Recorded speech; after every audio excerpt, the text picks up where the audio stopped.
let me talk about the negative first of all. I knew, I've said to my wife, I've said to many friends when I took on this role last year, that I knew it was going to be a poisoned chalice.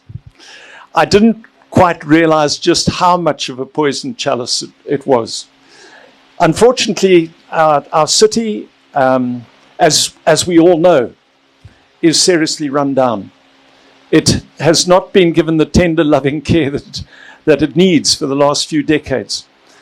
We see that manifested in the potholes in our roads. We see it manifested in the water leaks and our sewage often, which isn't being properly addressed.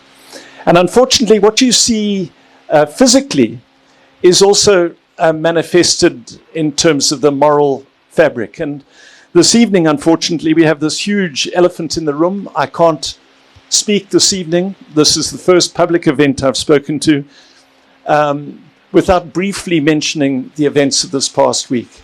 Unfortunately, as you know, 2 of my fellow councillors have been arrested on charges of corruption.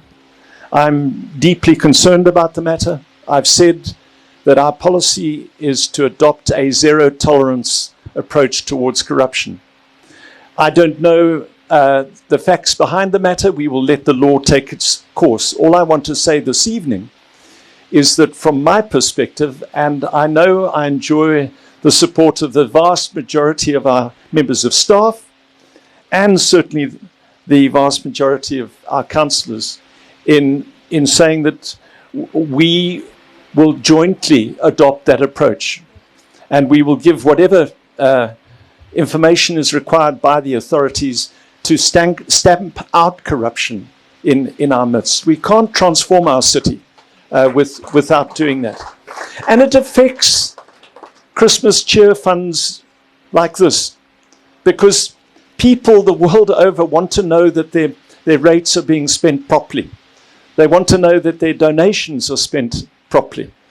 And so that's what we're trying to achieve as a city, but we are also very much trying to achieve that as a chair fund.